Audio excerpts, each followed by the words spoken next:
Okay, we'll call the meeting back to order. Welcome everybody here this evening. Where's my motion? We're in closed session. So I have a motion moved by Mark Rapke and seconded by Don B. Marshall. Be it resolved that the Council of the Municipality of West Grey hereby returns to open session of Council at 7:04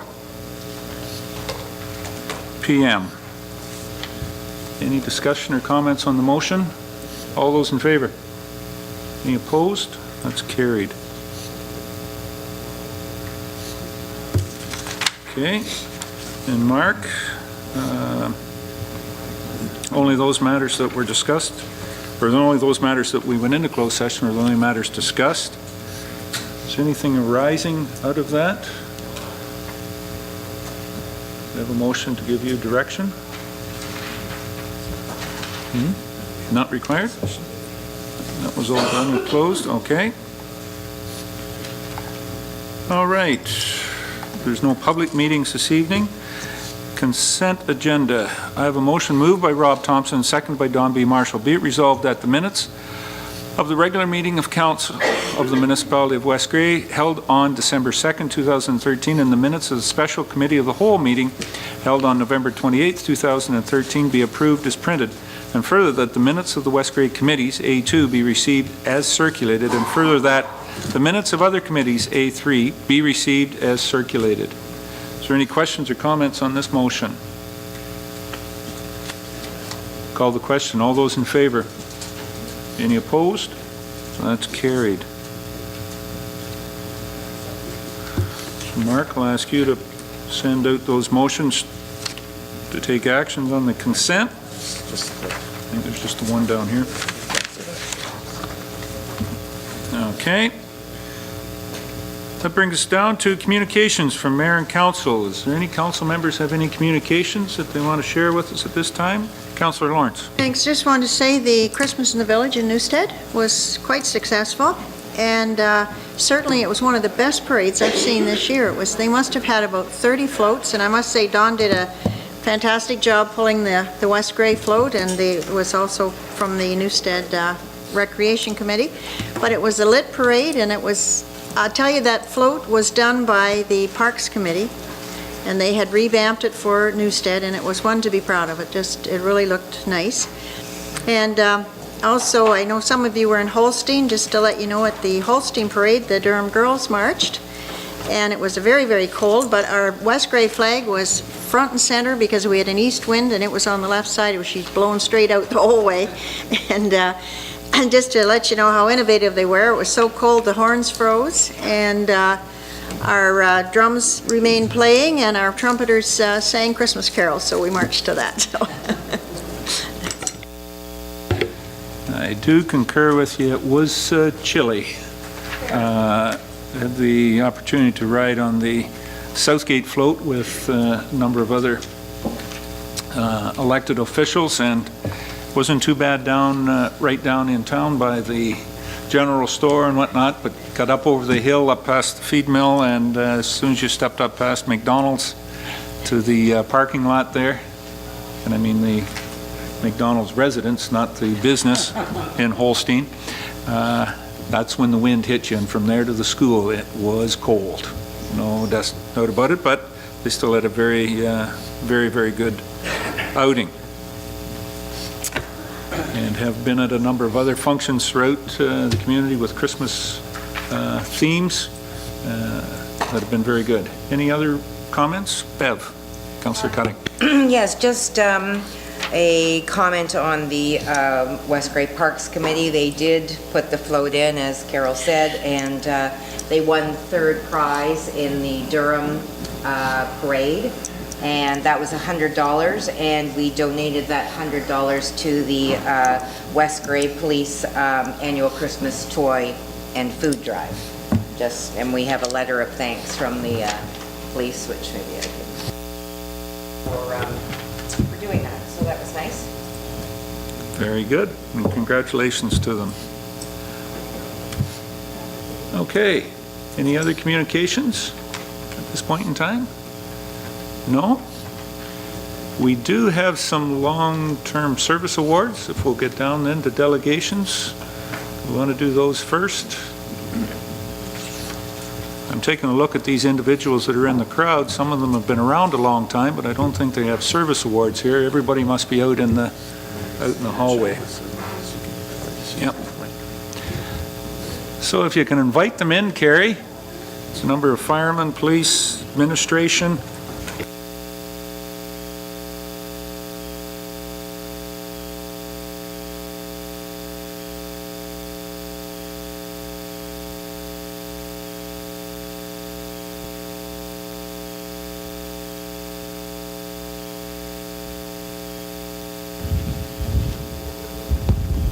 Hopefully. There we are. Yep. Thanks, Mark.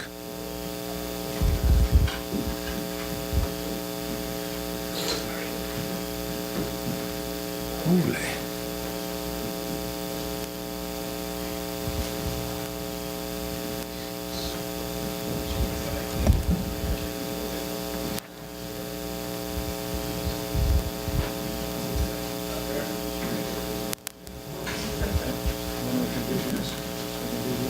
These are the provincial awards.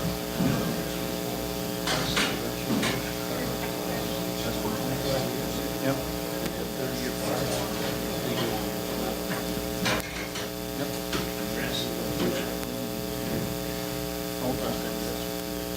All right.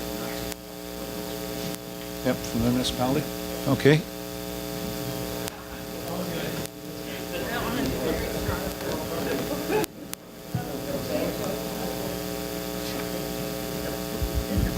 Very good. Well, it gives me great pleasure to welcome everybody here, our municipal employees. Once a year, we recognize long-term service awards. We have a number of individuals that have been with the municipality for a lot of years. But we're going to start off with a number of individuals that have been with the municipality in service for 10 years. And I believe that they have pins. I'm going to ask the fire chief, because a number of them are fire service individuals. So I'm going to start at the top of the list, and not necessarily that they're at the top of the feeding order, but there's just, that's the way they are in alphabetical order. So, Mr. Trent Alexander, 10 years with the Durham Fire. Trent? Congratulations, sir.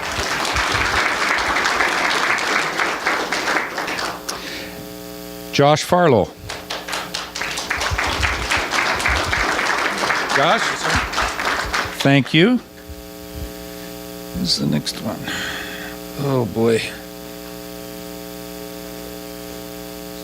Oh, some family pictures? Okay. Gentry Costal. Gentry, thank you. What we were going to do, and from the press part of it, was the suggestion was all of the 10-year, the 20-year, and whatnot, we'll come up with a group picture. Will that work for you too as well? Deputy? Okay. The next one is Jimmy McGilvery.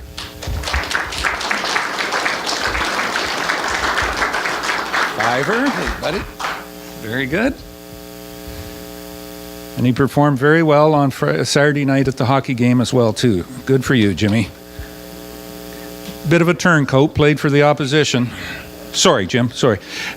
The next one is Tim Murdoch. No, sorry, Greg Mortley. Greg.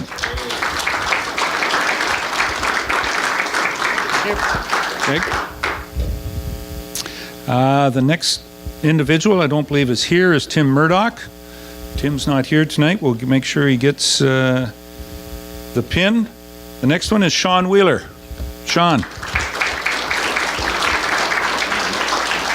Thank you very much, Sean. Then moving down to the Newstead Fire. Kevin Meyer, 10 years with Newstead.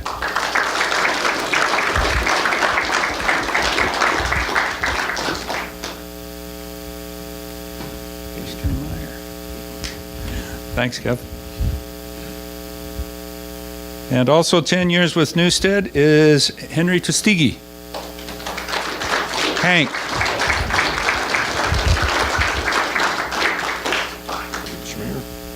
Thank you, Hank. Now we have 2 West Grey Police, and I don't believe either one of them are here. Sean Lejenka and Nancy McMillan. So we must have both of them out at work. Councillor Cutting? Good. Okay. And One Roads Public Works individual is Jeff Howie. Is Jeff here, Ken? I don't believe he's coming either. Nope. All right. That settles it up for the 10-year service people, and I thank you very much on behalf of the municipality, and success for another 10 years. Very good.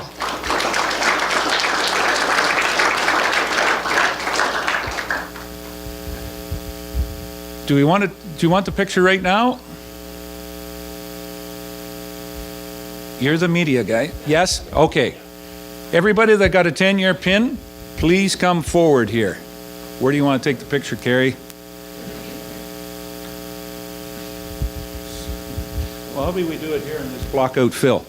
Okay. How's that? Yep, everybody's agreeable to that?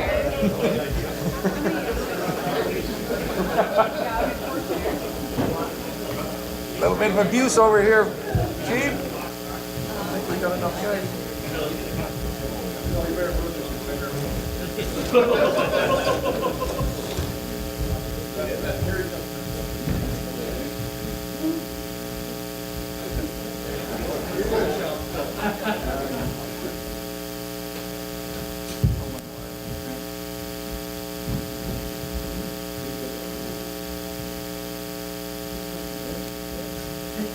Yeah, you got some.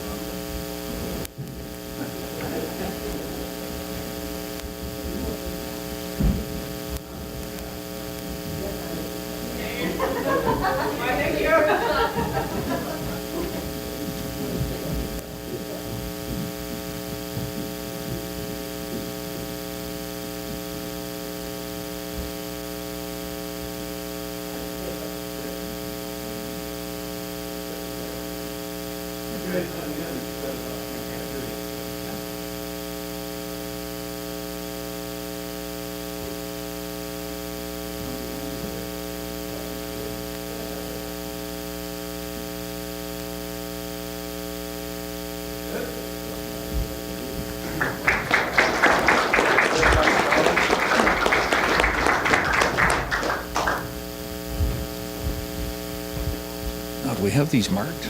Yes. Tell me what we do. First one's Turner. Where's Mark's?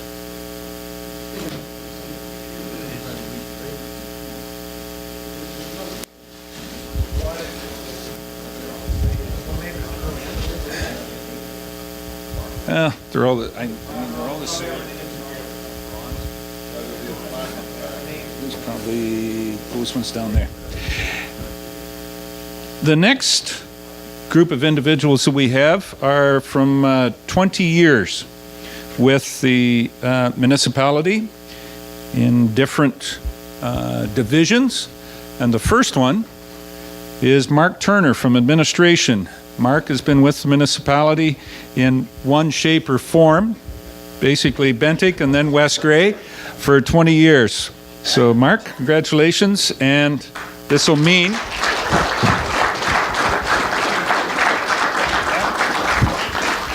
isn't it strange? He's been here for 20 years and now we finally got him a clock so he can show up on time. Only kidding, because I have had emails from Mark at 5:30 in the morning. And I don't get up at 5:30 in the morning anymore. I'll admit that. I was up quite a bit at 5:30 in the morning. The second individual from the Ayton Fire Department is George Smith. George, please come forward. Congratulations.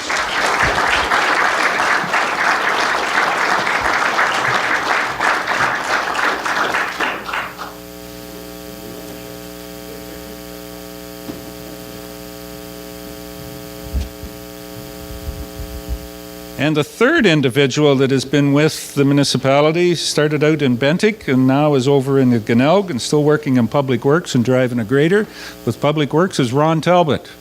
Ron.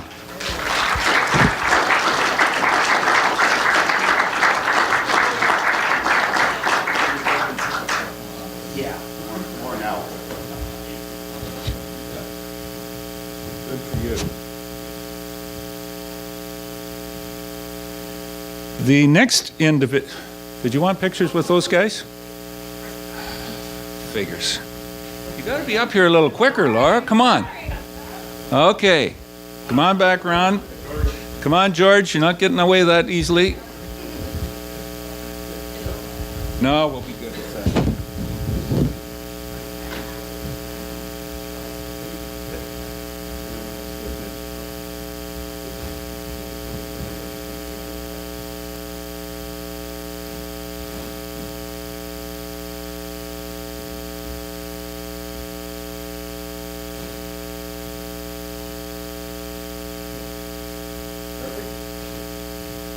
Thank you.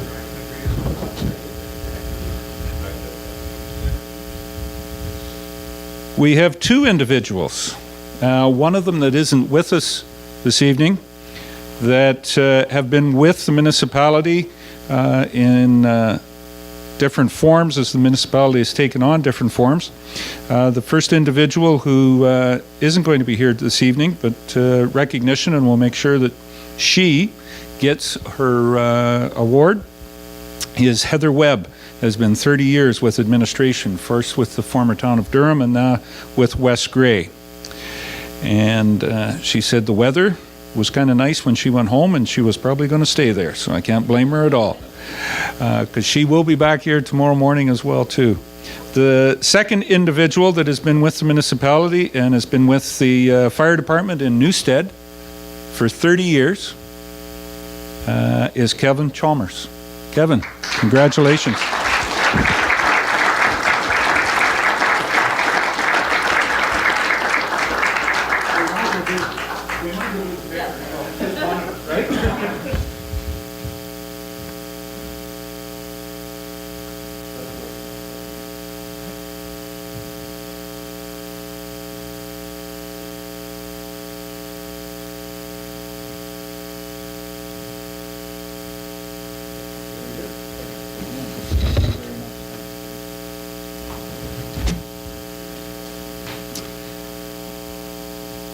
Now, do you want to do these, Phil?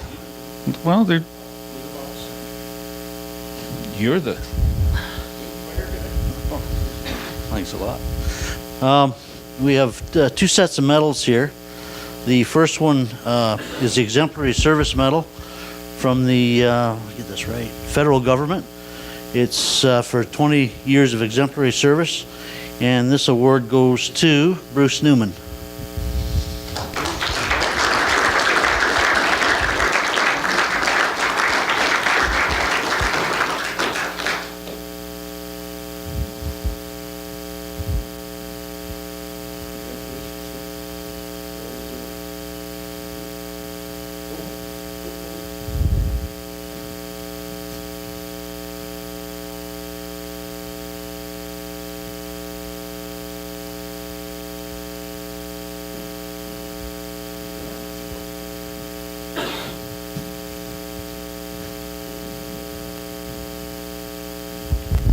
And the second set of medals is the Long Service Medal for 25 years.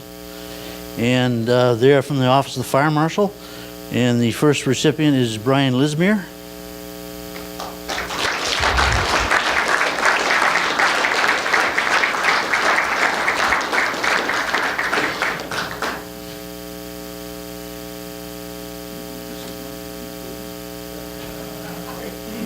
More successful with this one.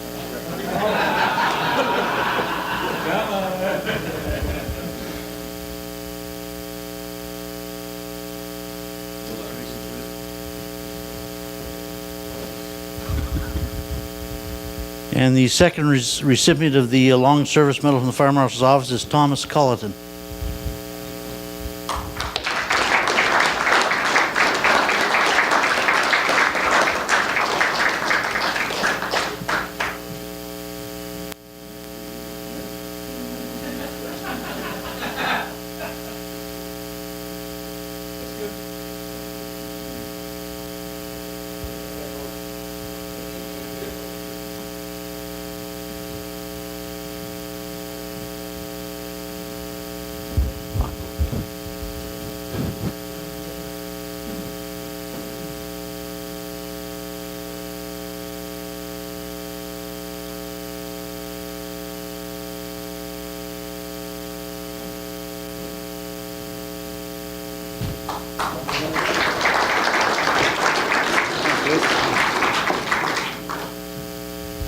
And finally, we have service bars for 30 years.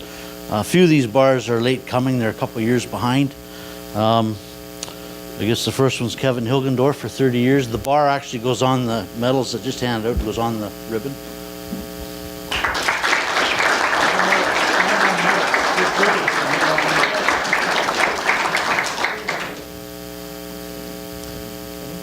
Kevin Chalmers for the second one.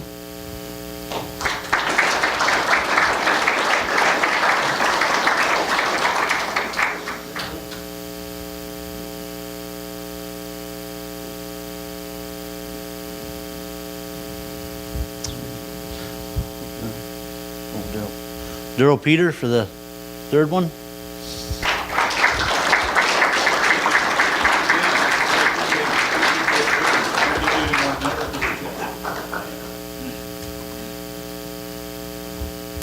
And Richard Lantz for the fourth one. He's not here? All right.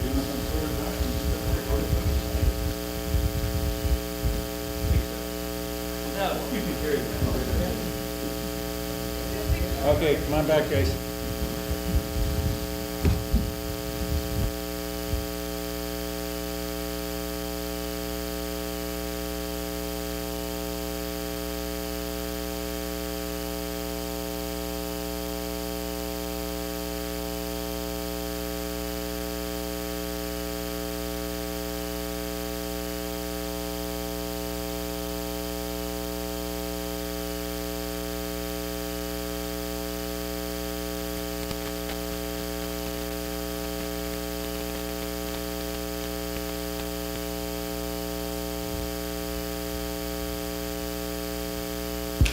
Okay, I think that's all the ones that we have for tonight. Again, on behalf of the municipality, thank you very much for your dedication, certainly to the fire guys that get those calls and are responding at any time of the day or night, and we certainly appreciate that, and for the dedication for all the rest of the employees as well too. Very exemplary and well-deserving. It's a small token of our appreciation for your dedication to the municipality, or municipalities as it would be, as we've evolved from Ayton or Newstead, Durham, Bentinck, Glenelg. I guess I better keep going, Normanby, and get them all in there so that, and it evolved into West Grey, and we thank you very much and appreciate it. And gentlemen, thank you.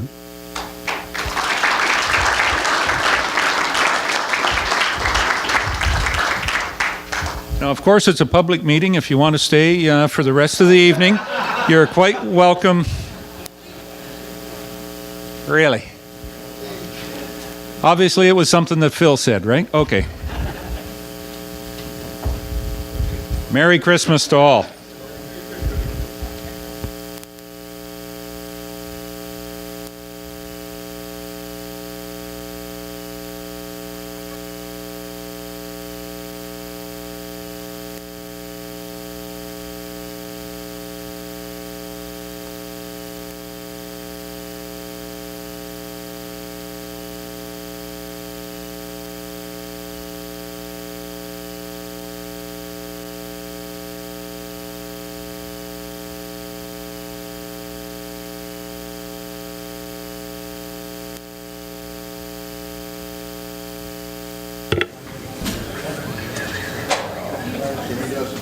Oh, we're not too bad.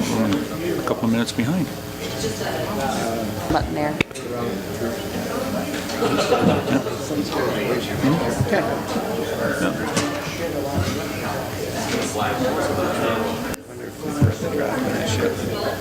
We haven't put up in December.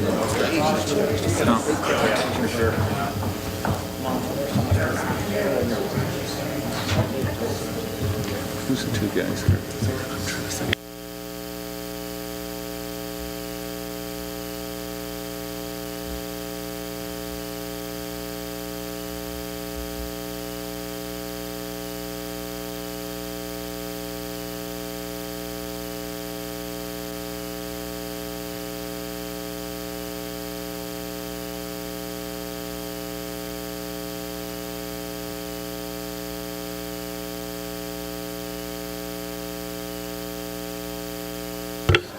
Okay, we have two delegations this evening. And Jane Ford is here from the Louise Marshall Hospital Foundation. And you are just waiting on a little bit of technical. Yeah, we are. Okay. Yeah, looks like. Yeah, that would be okay. Sure. I have a window too, Kevin. Yeah, throw it, yeah, pass it around there, Jane, and well, we can. Thank you, thank you.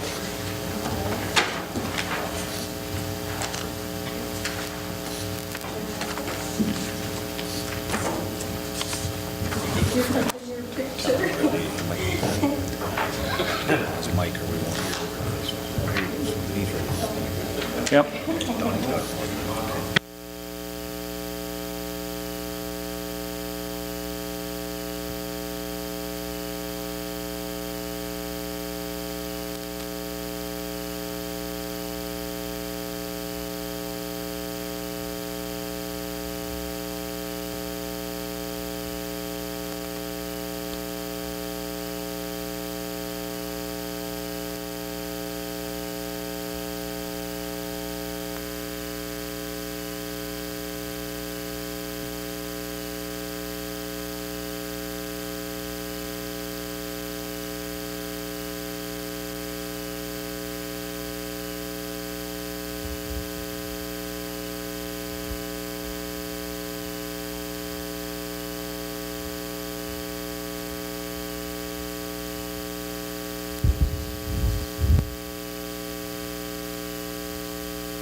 Well, they're finishing setting up. I think I'll start for speed and sea of time. And I was a little disappointed to see everyone leave prior to my presentations. I was quite excited to arrive in the parking lot and find the parking lot full. I thought, wow, word is out. We are here tonight as representatives from Louise Marshall Hospital in Mount Forest to make a presentation, and thank you, Miracles, for the opportunity to be here, and also councillors of West Grey. We do have a little bit of a video which we will show here shortly, and then a little PowerPoint that I'll speak to as well as time goes on. In Mount Forest, with Louise Marshall Hospital, we have an emergency department and ambulatory care that need a lot of attention. Our current emergency department is running at 40 years plus. There has been very little renovation done in that space in the last 40 years, other than maybe hanging an extra curtain, taking out a partition to create a little bit more room for some more storage carts. And so it's time for us to advance into a little bit more complete and current healthcare provision.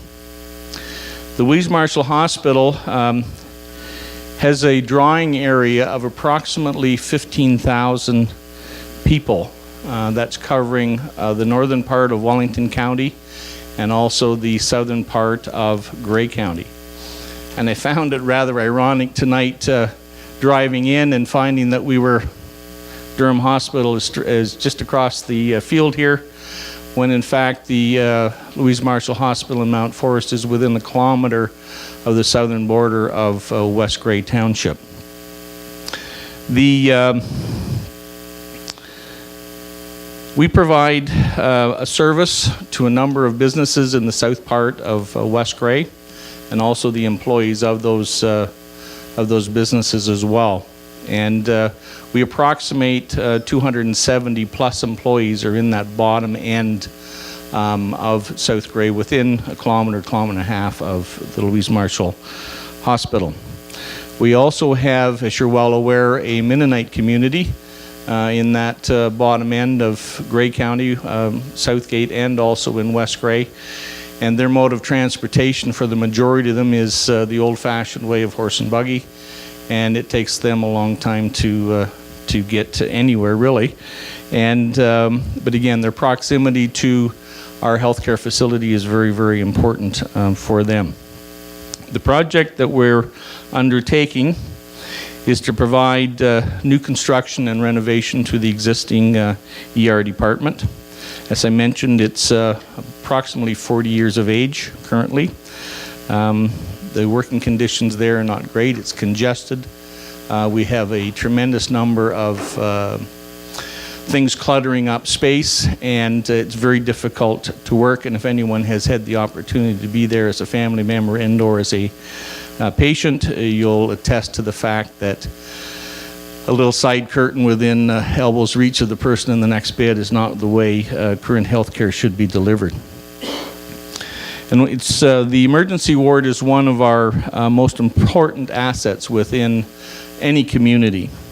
And this particular ER department services approximately 11 to 12,000 ER visits per year. It's manned by physician 24 hours a day. During the daytime, it's on call, and I think from 8 till 8, we have a staff physician in the hospital. The expanded ER will allow us to deliver state-of-the-art emergency services at any time and under all circumstances. The right care, the right time, and in the right place. The second part of our expansion will be ambulatory care, which is going to go out to the east side of the hospital. Between ambulatory care and the ER department, we're going to add on approximately 12,000 square feet. So it's going to expand the Louise Marshall Hospital by approximately 1/3. Within the confines of that hospital, we're also going to be doing massive renovations in order to make the patient flow much more amenable to providing the service. We are currently in ambulatory care scattered all over the place. There have been broom closets, I think, renovated to provide examining rooms for some of the visiting specialists that do attend. And ambulatory care is primarily providing day clinics for visiting specialists that are coming in from Guelph, Kitchener-Waterloo, Stratford, and providing services like ENT, oncology, respirology, urology, and general surgery, just to name a few. And we need to provide a space that we can house more modern equipment and also have a much better and safer environment in which to work. Our hospital campaign that we've adopted, a name always there for you, and we've been challenged to turn around and raise a substantial amount of funds that the government is not covering.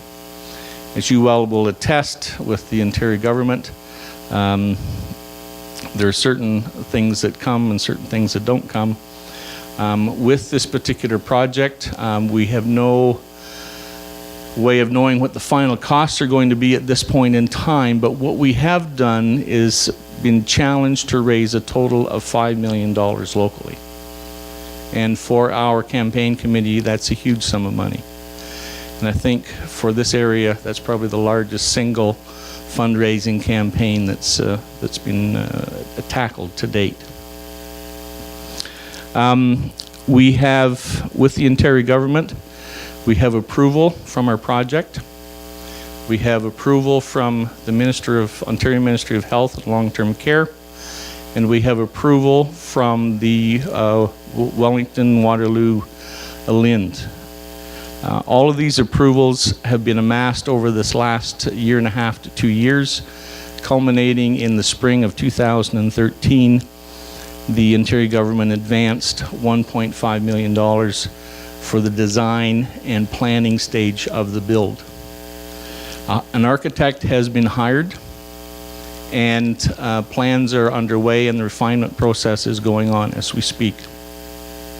In the brochure, you will find a bit of a schematic as to what is currently there. The blocked out spaces are proposed general space where we're going to build, and in that space we will then work on the fine details.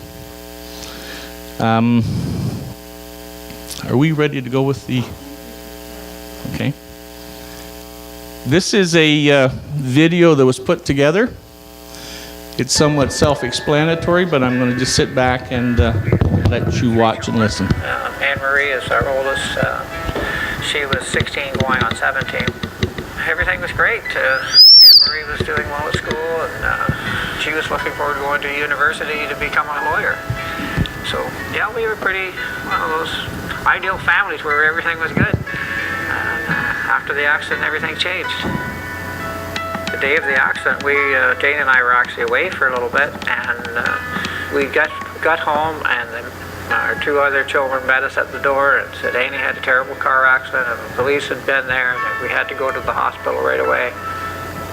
They're going down a side road and hit the washboard and run into trees, and the car went in 3 pieces, and they had to get the girls stabilized and stop the blood loss. And Dr. Goodall come over to me and sat down beside me and looked me in the face, and we knew each other from business, and he said to me, he says, Gord, he says, your daughter's got a lot of head trauma, and that, you know, expect that it could be the worst.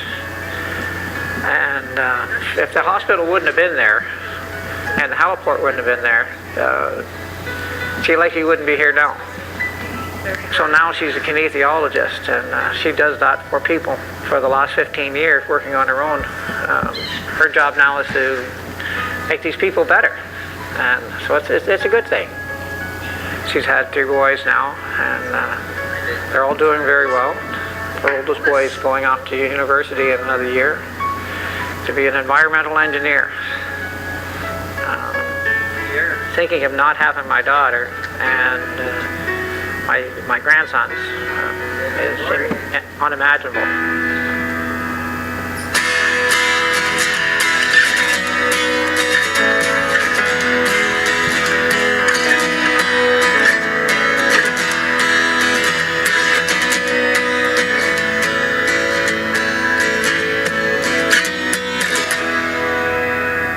Never ever thought that I'd ever go through what we did in '89.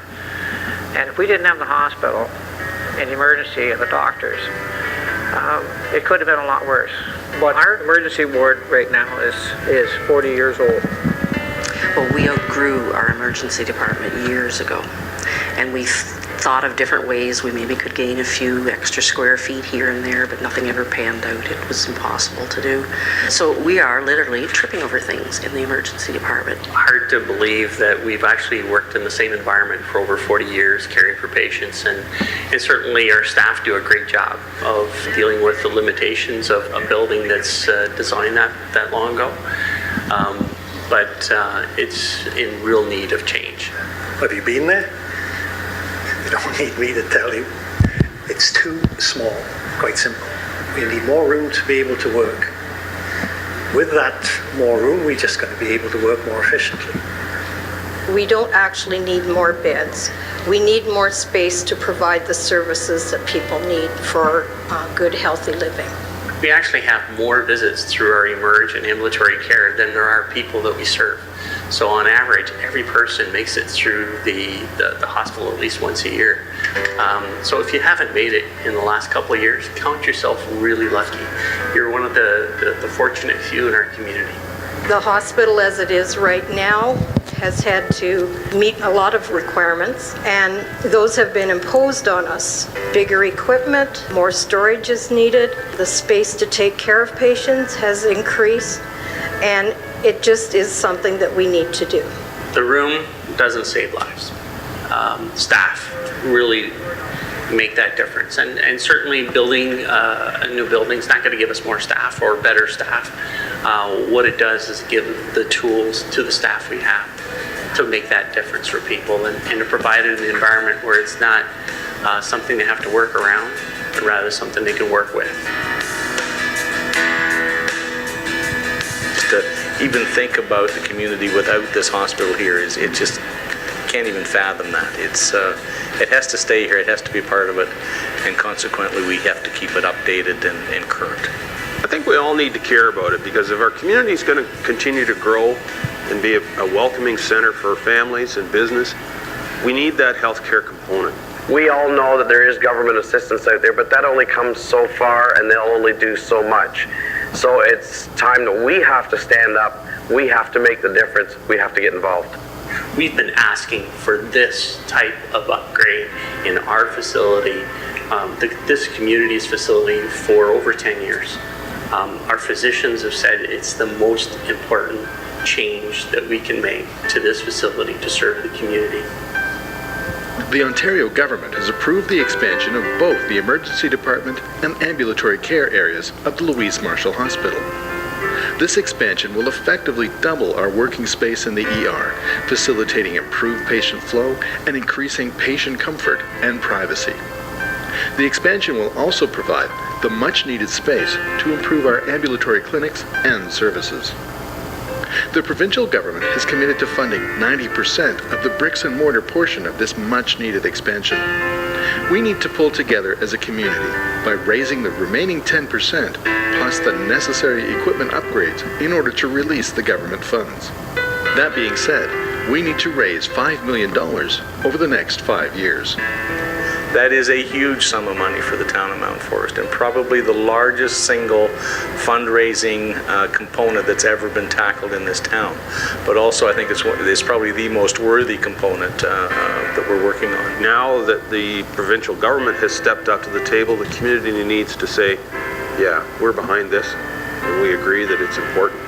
And I think the community will. I think people in this community will come on board for this because they appreciate this hospital so much, and they see the conditions that we're working under when they come in. When there's a project that there's a deemed need for in the community, that the community will band together and make it happen, and we're seeing that playing out already. Our community will pull together, and those dollars will be raised, and the people will give. I'm sure of it. Let's make this happen. Let's make our hospital grow. Let's make our community grow. Your help certainly needed. This is what we've been waiting for. I came here for this. I want to see it through.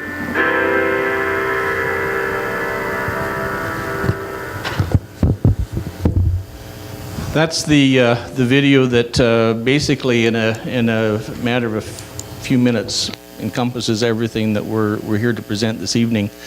A little remiss, I'm going to take the opportunity right now to introduce who is with me this evening, and myself as well. I'm Dr. Bob McFarland, who is a dentist in Mount Forest. Do some work at the Louise Marshall Hospital as well. Have sat on the hospital foundation for approximately 20 years and was asked to chair the hospital fundraising campaign. And with us this evening we have Jerome Kenville. Jerome is CEO of North Wellington Healthcare, and Jerome has been a huge driving force behind the scenes dealing with the process of the government hoops that we've had to jump through to get to this stage in time. And for Jerome, I thank you. Also with us tonight, manning the technical side of this, is our Capital Development Officer, Jane Ford. And Jane's been with the foundation for a number of years and is working tirelessly on this project as well. And also on the video, we had another individual who would like to recognize tonight. That's Gord Trecarton. And Gord is also on our capital campaign as well, and a huge driving force towards our goal of our $5 million objective. And that's who is with us this evening. I just want to reiterate a few points, and we also have a PowerPoint that I'll speak to as well, if Jane can get that up. Not a huge problem if we can't. Just to sort of go over a few of the highlights that were on the video. With the project that we're working on, the government will only fund 90%, and only 90% of the bricks and mortar stage. So they are being extremely cautious on where we're going with this because they're making a huge investment in this facility, as well as the renovations that are going to occur as a result. The other 10% we have to raise locally, and also we have to raise 100% of all the dollars that are needed for the new equipment and furnishings that are going to occur within that those two areas that were designated, namely the emergency department and the ambulatory care department. So that's where we're coming up with the $5 million is to cover that 10%, and then also the perceived need of new equipment. If we happen to raise more than the $5 million, I'm sure Jerome will find some equipment that we need to help. The other thing and the other importance of this project as well is, and I know with any rural-based healthcare system, one of the concerns we have is attracting new young physicians to this part of Ontario, and be it medical, be it dental. And it's not an easy task, and especially with the medical side, they're going to work numerous hours of their working week within the hospital environment. And someone coming into, having come through a program at some of the larger teaching hospitals in Toronto, Hamilton, London, and coming into the ER at Louise Marshall Hospital, sort of scratches their head and says, boy, this is really a step back in time. I think maybe there's another area that I might be able to work a little more effectively. So that's another huge reason why we need to step to the plate, make some changes, be current, and be able to attract and hold some new people in this particular area. I don't think we have to look too far at the aging population of professionals that we have, and they're going to need replaced. The communities that we service aren't getting any younger, when in fact the age of our population on average is going to increase over these next few years, and the need for health care is going to constantly be there. I'm going to, Jane, if you would, you got that up and running? I'll just step back out of the road here. A lot of this is somewhat of a repeat from what we had on the video, and basically we're creating space that we currently don't have, and improving on what we do have. And the very last line there is one that I sort of scratch my head at, and in our local hospital through our ER, we do not have a handicapped accessible washroom. That's almost unbelievable. Any business that's out there in order to meet current Ontario government guidelines over a certain square footage has to provide handicapped accessible washrooms. So that's another reason why we're after. The ambulatory care, as I mentioned, visiting specialists coming in, providing various clinics and services along the way, and this area will be open approximately 8 hours a day, 5 days per week, and can be extremely busy with some of these specialists seeing someone every 10 or 15 minutes as we go along. And the next one, Jane. And by 2017, and this is when we're hoping that we'll be in a completion stage, everything as the wheels of the Ontario government grind slowly with healthcare. We're hoping by the end of 2017 that we might have some doors open and be able to handle a few more people along the way. Our clinic visits, as I mentioned, the ER is currently servicing between 11,000 and 12,000 patients per year. Perceived by the end of 2017, that'll be getting closer to the 13,000 mark. Our clinic visits, which include the ambulatory care, are going to be running about 7,400 clinic visits per year. And then our allied health and diagnostic tests, which include radiology, and the next one.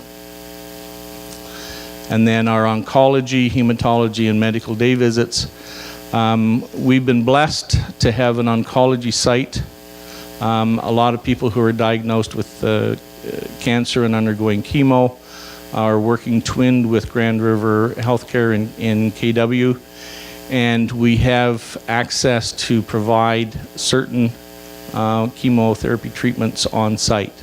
And this has been a tremendous boost for people in the area, especially this time of year when the weather may not be the greatest and travel to Kitchener, Hamilton, Stratford, London, Owen Sound becomes a little bit more of a problem. So it's nice to have that closer to home. And as we said, the shared expense, the government providing 90% strictly of bricks and mortar, and then locally we're having to come up with the additional 10%, and also we have to come up with 100% of the equipment costs that are going to go into that space. And our total package, wrapped up with a bow for Christmas, is the $5 million component. And as I said before, and I said on the video, the $5 million is a huge sum of money. We're turning around and we're approaching our local municipalities because we need some help, and we're looking for your support. We're approaching businesses. We're approaching people who have been past supporters of the foundation first and foremost. And probably in the spring of 2014, we'll be starting to hit the bricks and speaking with specific smaller groups and individuals to expand our fundraising efforts. So with that, I'm going to throw the floor open for questions. If people have any, I'm more than happy to answer, and I have Jane and Jerome here who can also provide answers. Does any councillor have any questions at this point in time? Bev, Councillor Cutting, go ahead. What's the total cost of the project? I know you want $5 million and it says 1.5 for... Hey, I wish I knew. We're still in the planning stage, and I'll maybe let Jerome speak to this. He can speak to that better than I can. Actually, we don't have a defined cost at this point. We're even if we were in a reasonable design stage to be able to give a ballpark cost, we're really being discouraged from publicizing a number because the RFP process can sometimes change the pricing of a project quite significantly. What we have been able to do, though, is lock in that $5 million target for local share, because we see that as being an important piece in being able to move ahead with the project. One of the requirements that we have to be able to keep the project moving at a bureaucratic or provincial level, to keep those funds coming our way, is to be able to prove that we're able to come up with our share, to do the equipment and pay our share of the building. It's the equipment piece that's probably going to be our biggest variable. And if we're, as Dr. McFarland noted, if we're able to bring more money in, we can use more equipment. Diagnostic equipment can use that dollars fairly quickly. So we want to ensure that the building project keeps on track. Any other questions at this point in time? Kevin, do you have any yourself? Oh, sorry, Bev. Go ahead. But if you're having to raise 10% of the bricks and mortar and then the cost of the equipment, how, if you don't know any sort of random price of what the project's going to be, are you going to budget in for 10% of the bricks and mortar? Welcome to our life. It is a very difficult task, and just as Jerome alluded to, it's sort of that bouncing ball component. There is some cost containment that the government will exercise, I'm sure, as the architect puts together, and they're working with a team on the ground as far as functionality within that work environment. We have an ideal component of what local staff and visiting physicians would like to see. As we all know, if we're building a house, what we'd like to have, and then getting to the approximate cost, we sometimes have to pull back, and that's what the government does. So there's a set of plans go in, someone looks at them, says, well, you know, that's going to end up costing us more than we're prepared, so go back, rework, you've got to cut 10% or 20% off of that. And it's the unfortunate part, and that's sort of where we're between a rock and a hard place. We have to show due diligence in being able to raise the $5 million locally. Because if the government perceives that we're not able to raise that $5 million locally, then they're going to scale the project back even more. So it's a difficult, and it's, I unfortunately have to be evasive. I can't put, and as Jerome said, can't put a final dollar figure on it.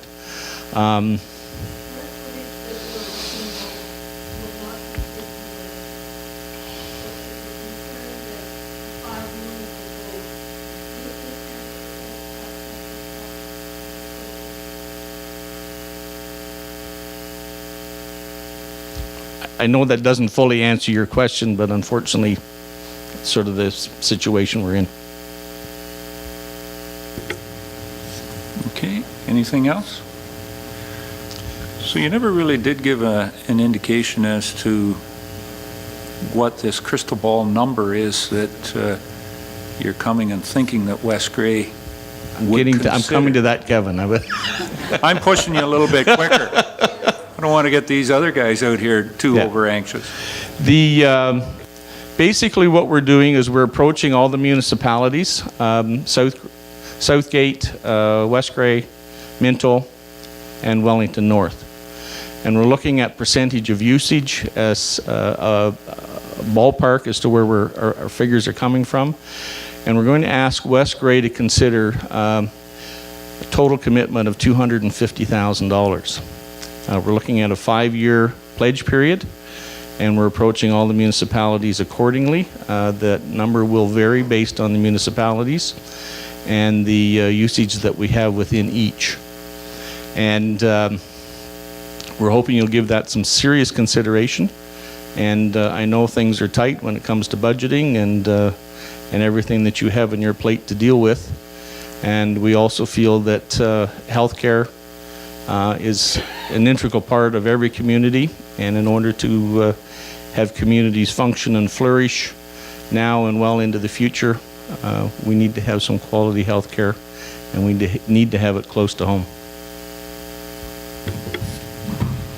So that's for some clarification, that's just about the same number that the province cut out of our revenues this year in West Grey.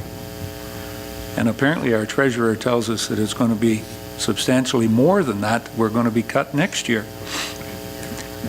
And my clerk CEO just tells me that it's going to be more than that the year after that too. And SSA, Kevin, I don't envy your task from your standpoint. And certainly just for appreciation, I think that you do know that I don't know whether West Grey's enviable or just geographically challenged to the fact that we have 5 other hospital healthcare foundations within a stone's throw of our boundaries out there, being Hanover and Markdale and Mount Forest, and Chesley and Walkerton, a hop, skip and a jump as well too.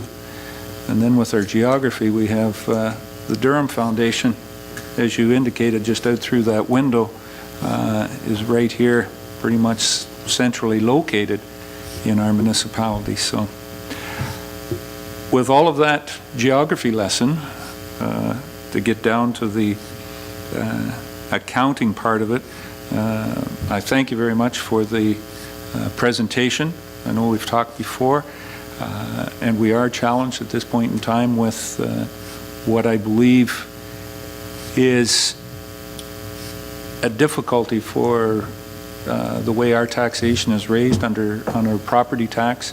I don't believe that it was ever meant to be a healthcare income redistribution. That's a fact that is left with our 2 upper tier governments, provincially and federally, that have that ability to raise funds in a different way than we do, and that property tax was left for other options. But we have been dragged into it and are getting pulled in many different directions as we head forward. But I guess what I can say is that I know that our budget isn't 100% finalized, but we will give that some consideration as we go forward for your request this evening. That's all we ask, Kevin. Thank you very, very much. Well, thank you very much, Bob, Mr. Quinville, and Ms. Ford. Thank you very much for coming by, and appreciate it. And it is a public meeting. You can stay as long as you want to. Gord, you don't need to run. Okay, you're going to run off too before the next presentation. Final comments. Gord, go ahead.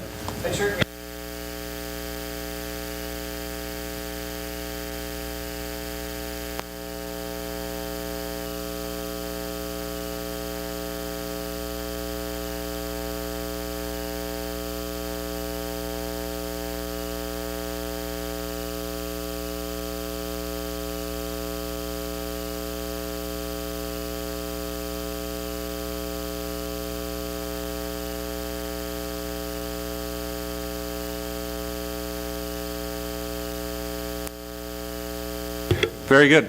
Thanks very much, Gord. Thank you. Okay, Jane, Bob?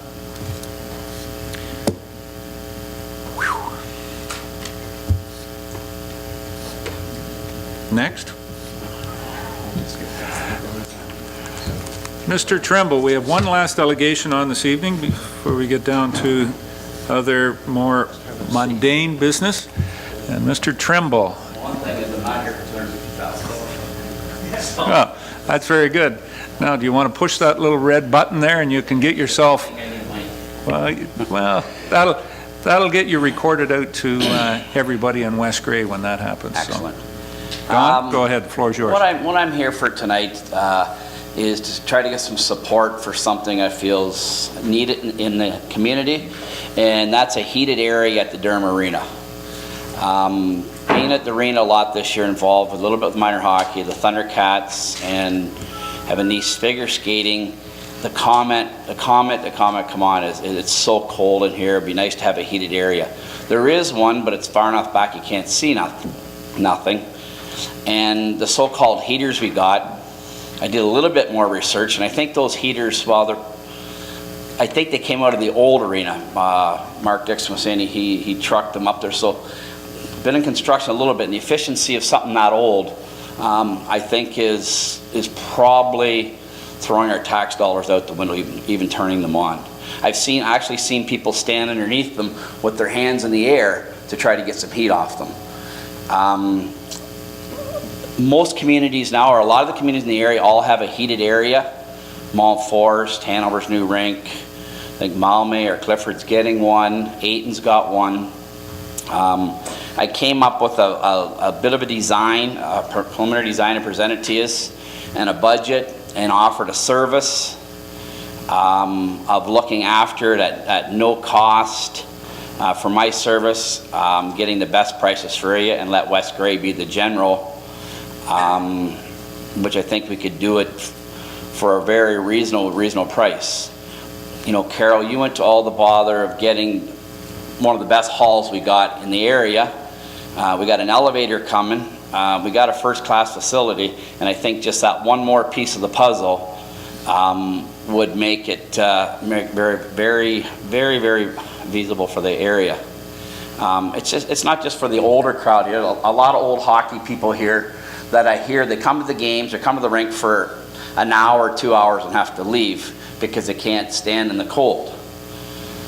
We have an aging community, but we have one hell of a supporting community for hockey and sports, and this is something we need. And I even went out on the limb to say if anything over $35,000 for that budget, I'd take out of my pocket because I feel it's that important. That offer's still there. I don't think you need to go to a tender process.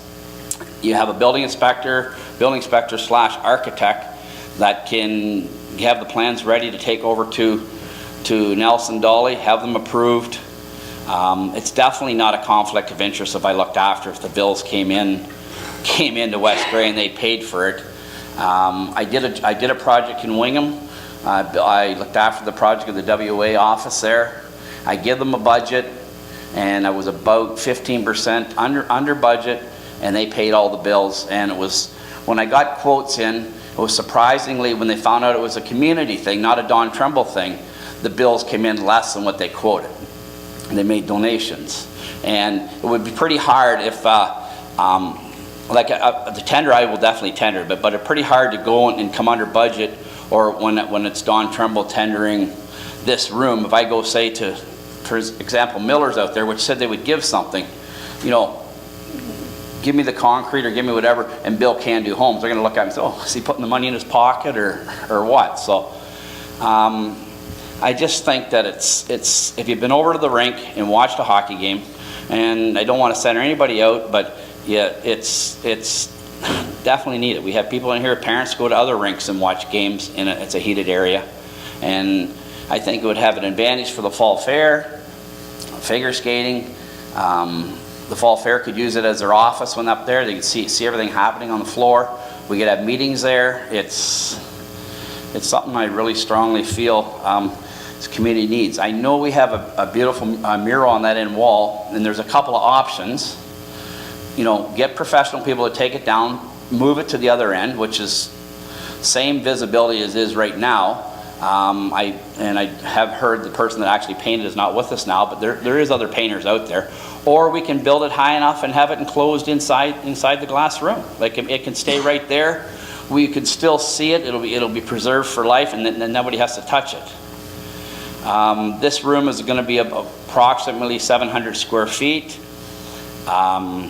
You could eliminate all those heaters and the cost right there. Talked to minor hockey, got their support, figure skating, and just the community. And I would love to go on a fundraising community, because I don't think it would cost taxpayers any money whatsoever. I think it's something just like they want to do the band shelter. It's something for our community, for the aging people to enjoy, and we have to do more of this. Like, you know, you did a nice job at doing the new signs coming into town, and I think you looked at that after that yourself, so this would be no different.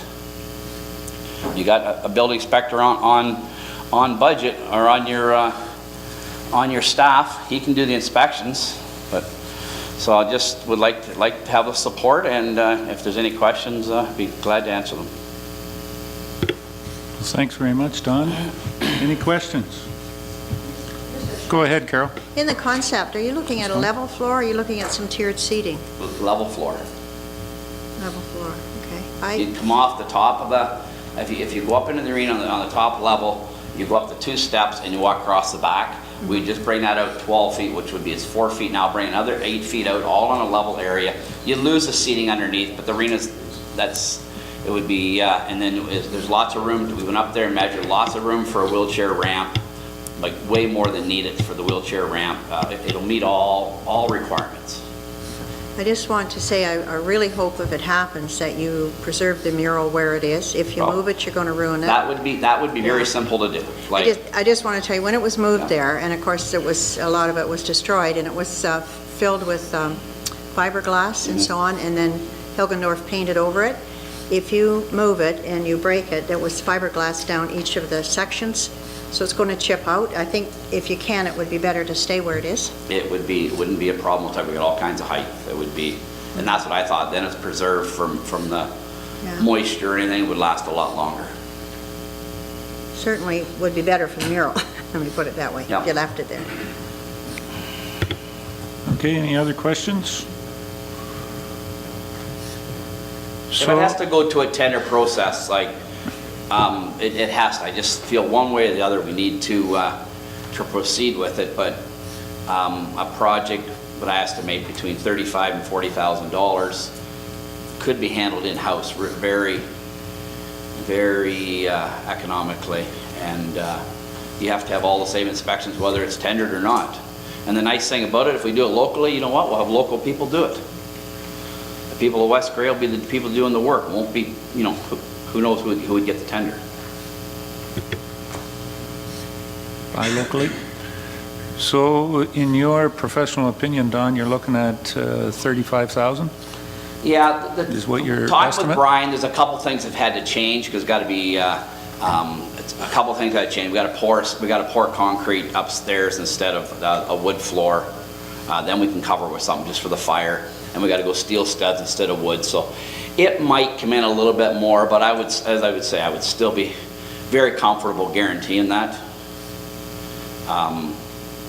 And I really think it's going to come in under. I think that, you know, if we come up with that, I really think it's going to come in under that, you know. And I haven't even gone to the Lions, talked to some of them, but for their support. But I'm sure they would support something like this too, whether it's financially or just support with our fundraising. They're trying to do their own thing with the band shelter, but I'm sure that.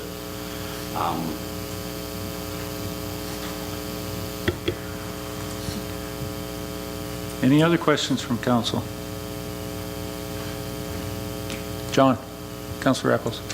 Have you had any community support so far? Has there been anybody come forward with money? No, nobody with money, because when I phoned Kevin, and it's hard to solicit something that you don't know if it's going to go through or if I have the right to solicit it.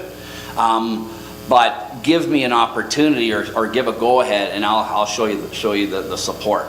Minor hockey's behind us. I know figure skating will be. The Thundercats will be. It won't be hard to get support. I really think that'll be easy to get support, and I think our rec board itself feels it's a necessity. So, but it'd be nice to do it as to go out and use get support as a West Grey project, not a tender project. Deputy Mayor Bell. John? Well, recognizing Don, you're very well known in the community. Would you take on this project as a fundraiser and be chairman of the fundraising committee? I knew you were going to ask that, and yeah, I would, because I feel that's how important it is, and I'm a pretty good delegator. Everybody knows. Yes, you are. Susan said that quite a bit. Yeah. Any other questions at this time?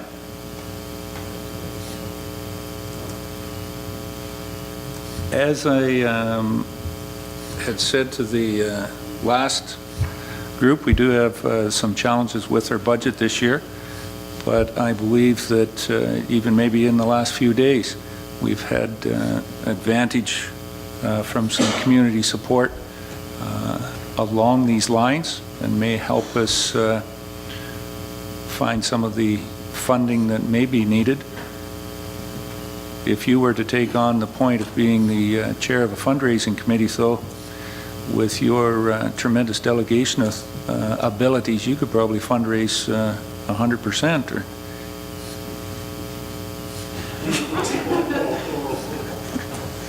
yeah, I probably. Well, hold off on that. No, I'm putting you on the spot, and only kidding, Don. But I would like to have council be able to digest what you've said, and you know, talk with the support, the individuals that are here this evening, and how they feel about it.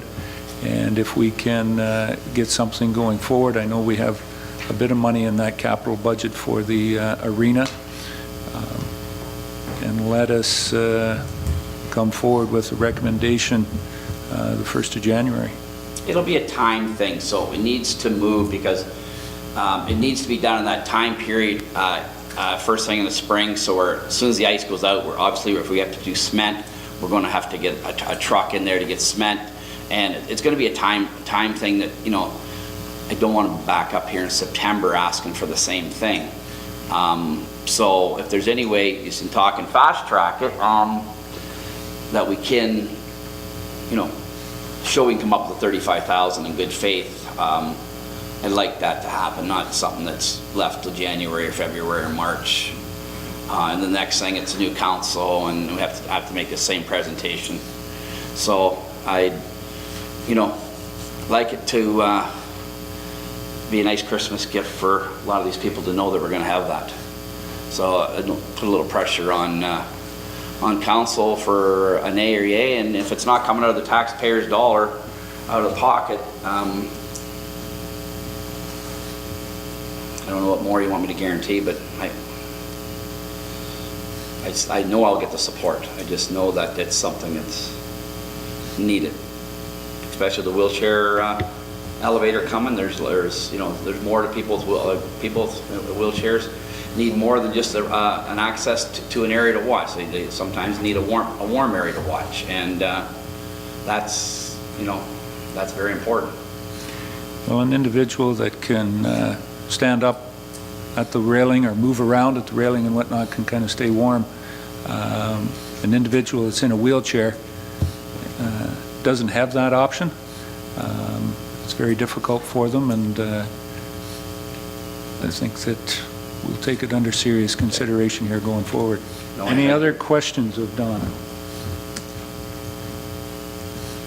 Well, if you want to take a look at that, if there's nobody commenting, that must mean you've got approval. Order enough for it. Thank you very much, Council. Okay, thank you very much, Don. If anyone wants to say anything, anybody in the... Well, you were the one that was going to delegate, and I can't believe that you spent all that time talking yourself and not allowed some of these other learned individuals to say something. If I could have a couple, Robbie, with you. What do you want to drop it? There's 35,000. Go ahead. Mr. Nixon. Rob. As most you know, I am right now currently co-president of West Grey Minor Hockey. I've been involved in minor hockey for the last 15 years and held the various jobs throughout the minor hockey executive, and currently can speak, I think I can speak to a lot of this. In the last 15 years, the two biggest complaints I've had every time I go to the arena, number one is the warm room, number two is wheelchair accessible. Wheelchair accessible, as you know, goes dear to my heart, because I got to carry my wheelchair up the stairs every time I go there. It's 78 pounds, and my daughter's another 50 pounds plus, and it's getting kind of heavy. So the wheelchair I'm very happy about. The warm room itself, there's a few gentlemen here who've actually cursed me out about a warm room, and cursed out in a nice way, of course. But the warm room itself, for not only the people of West Grey that I listen to on a regular basis about and able to come to the arena, is over and over. We, on average, in the last 7 years, in West Grey Minor Hockey, have not asked for a penny from anybody within our own community. We fundraise through tournaments that we hold, on average 10 tournaments a year, maybe 10 to 13. During that time, people that come to our community at the arena are very impressed with our facility. They love our arena from far and away. But the last 4 years for sure, every time someone comes, they talk about a warm room. They go on about the beautiful facility. They say, "Where's the warm room?" And I point to the back where the food booth is, and you can't see. You're in that portion. If you're really interested in the hockey game or whatever's going on out there, you can't see it. You're warm, yes, but you can't see it. So again, the warm room itself would be very beneficial. And I don't have to say anything more about the wheelchair. Right now, if I don't lift my daughter up the stairs to get into the warm area, and she loves hockey, you can fancy that, she's a Nixon, she loves hockey. We go down to the far end to where the wheelchair accessible is. There's a lot of Marshall in her too, eh? Yeah, well, okay. She's a little feisty like the Nixons. Smart like the Marshalls. But if you go down to the wheelchair part, right where she sits, not that we haven't had the luxury of filling the arena the last little bit, but there's a very cold draft down there, and she does get cold down there too. So both parts of it, through the hockey part of it, through minor hockey, through being a West Grey boy all my life, for both West Grey Minor Hockey and our senior club, which I've been a big part of. And everywhere I go now, the warm room's it's a huge deal. And if any consideration you could have would be greatly appreciated, and we can only ask your consideration. And as far as Don saying about campaigning or going out, I'd be glad to go with him and support anything he does. And and be part of it or do whatever he needs us to do. And that's all from West Grey Manor Hockey. Thank you for listening. Thanks, Rob. Anybody else that wants to make? Somebody got one more hand back there. I'm going to take one more. So Mr. Akins. Jim? I was approached basically on the street about this, and I just wanted to know that on the 23rd, I think it is, 28th, at 4 p.m., the executive meeting is at my house. So if you want to make a presentation, that's it, because the Lions Club moves almost as slow as council, and maybe a little slower. So it's your chance to make a presentation, both from what the town's going to do and what Donnie's going to do. We appreciate it. I'll talk to the president, be on the agenda if he so desires. Okay. Thank you for the Lions Club comments. Anybody else from council? Mr. Thompson. Rob, councillor. Make the announcement. For the ones that don't know, I've already talked to Mr. Tremble. A meeting of the Durham Rec Committee. I'm the chair and also council rep on that committee. We've come up with the money. We've got $12,000 that the girls have put forward for the warming room. They think it's a great idea through their fundraising, through the teen dances. And I believe there's another $23,000 in reserves that we could probably touch, but we'll have to go further on to that. But the girls have put up $12,000, so we do have the money. Well, it sounds like one committee of council is fully on board with this, and that's the one that's be the most important on this project. Thank you for bringing that forward, Rob. Deputy Mayor Bell. Well, just in support, Mr. Thompson, he's worked hard to try to, well, I guess in his committee, come forward with some money. Don's worked hard. I think it's up to council to show that we're behind not only the people that have worked hard on the volunteer groups, but also the general public. I have not heard one person out in the street that's against this project, not one. And I know there's a lot of other people get around, probably a little more than I do, but I haven't heard of anybody that's against this. I look at some people out here that have worked tirelessly in minor hockey, been to many games, drove cars, drove buses. Mr. McNabb, second generation guys like Mr. Marshall, who's going to be a grandfather again, will need that warming room. So anyways, going forward, I know it's going to get well used, and I think there's not a better thing for us to show as leadership from the community than to put that into play, because it would be one of the most well-used areas in the municipality from a municipal point of view. Any other comments?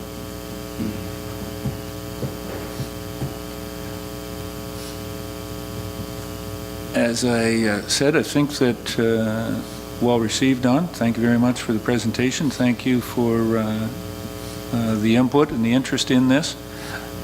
Council will consider this, and I think with the support that Mr.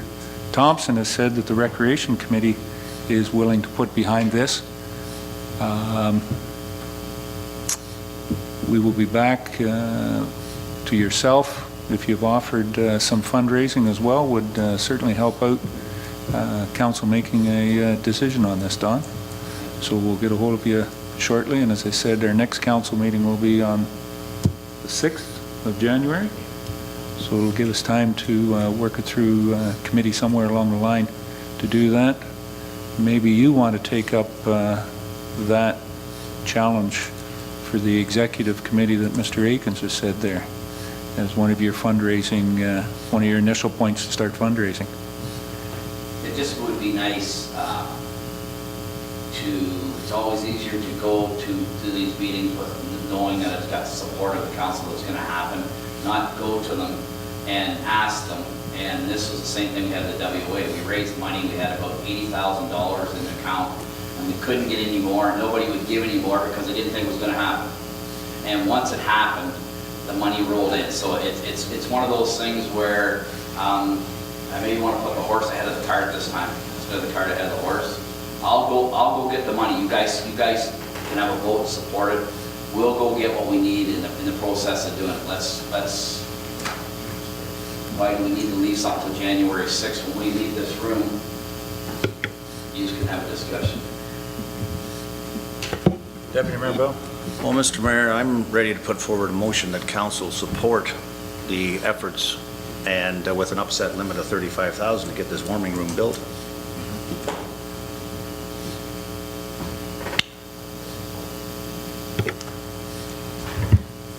Okay. Do we have, before we go any, you going to second that? No, Beth? I'm going to ask Well a then, question. before I see if anybody wants to second that, then we can comment on it. Councillor Thompson will second. We'll let Mark work away a bit on it. Bev, comment. I missed the committee of the whole last week, but has council approved basically the budget for 2014? Not yet, no. It is coming for recommendation this evening in your package. Right, So but- you can say that we haven't approved it, no. Right, so how can we be recommending a project for something that has not been an approved budget? Well, then I guess that would be, tonight, it's going forward for, to be recommended for the 20-day process, I believe, isn't it, Carrie? That the approval will come on the 6th. So I think what Deputy Mayor Bell's motion was to put this into the budget. So how much is going in the budget? 35,000, I think is what he said, was his upset limit. I believe that was your motion, Mr. Bell, Mr. Thompson? Yes. And then donations and whatnot on top of that. Or to cover that. Councillor Rappi. Sorry, I didn't understand what we're doing. It's 35,000, I understand that. What's the proposal and where's the money coming from? I believe that there is, Mr. Tremble has given us an option of what he's looking at right here, at an upset limit of 35,000. Mr. Thompson just said that the group, and if I'm not mistaken, there was $35,000 in that budget for capital improvements to the arena and recreation, $12,000 for the new pool liner is what the budget was. $23,000 was left in that capital budget, and he said that the recreational group has said that they would put $12,000 towards that, so there's $35,000 right there. But I heard there was going to be fundraising though.